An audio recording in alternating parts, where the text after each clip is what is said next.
Bonjour tout le monde, j'espère que vous allez bien et que les fêtes de Noël se sont bien passées. Comme vous le savez maintenant, la Saint-Sylvestre approche et alors qu'on s'apprête à passer le cap d'une nouvelle année et que l'on s'active pour finaliser les derniers préparatifs du réveillon, peut-être êtes-vous encore en pleine réflexion sur la tenue à adopter pour être digne de cette soirée. Parce que comme beaucoup d'entre nous, il s'agit ce soir-là, ce 31 décembre, d'être justement sur son 31, c'est-à-dire de se parer de ses plus beaux atours pour l'occasion.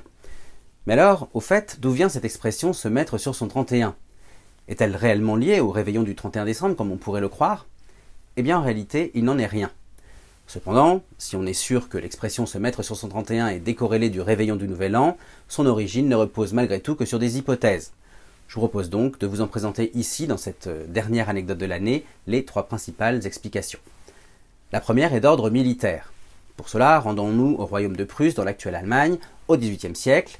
À cette époque, la hiérarchie militaire prussienne inspectait les casernes et les tenues des militaires tous les 31 du mois, c'est-à-dire finalement 7 fois par an puisqu'on ne compte que 7 mois de 31 jours.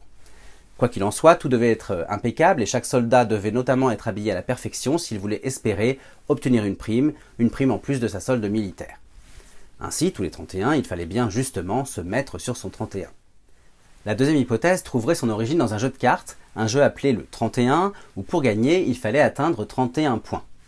On était alors en vainqueur privilégié, le centre de l'attention de la soirée et donc le plus admiré. Alors selon moi, cette explication est un peu tirée par les cheveux et surtout elle est assez peu probable. Vient alors la dernière hypothèse. Cette hypothèse trouverait son origine dans le secteur textile. Tout d'abord, se mettre sur signifie en ancien français mettre sur soi ou se parer. Nous sommes donc déjà bien ici dans le registre de la mode. Pour ce qui est du chiffre 31, il dériverait du nom d'un tissu particulièrement luxueux appelé le trentin. Alors qu'est-ce que le trentin ? Au Moyen-Âge, il s'agissait d'un drap tissé de 30 fois sans fil. Alors sans entrer dans les détails techniques, un tissu chaîne et trame est composé de fils entrecroisés, les fils de chaîne établis dans la longueur du tissu et les fils de trame tissés à la perpendiculaire dans la largeur du tissu. Plus il y a de fils de chaîne, plus le tissu est qualitatif et donc plus onéreux. Ainsi, là où au Moyen-Âge, un drap haut de gamme se composait déjà de 14 à 18 fois sans fil, soit 1400 à 1800 fils dans sa largeur, le trentin, lui, comportait 3000 fils sur toute sa largeur, soit 30 fois sans fil, d'où son nom. Je ne sais pas si vous avez bien suivi, mais en tout cas, c'est ce qu'il faut retenir, c'est le chiffre 30. Revêtir une telle étoffe, un trentin, permettait de montrer sa richesse, mais aussi de marquer un événement particulier ou de célébrer un jour de fête.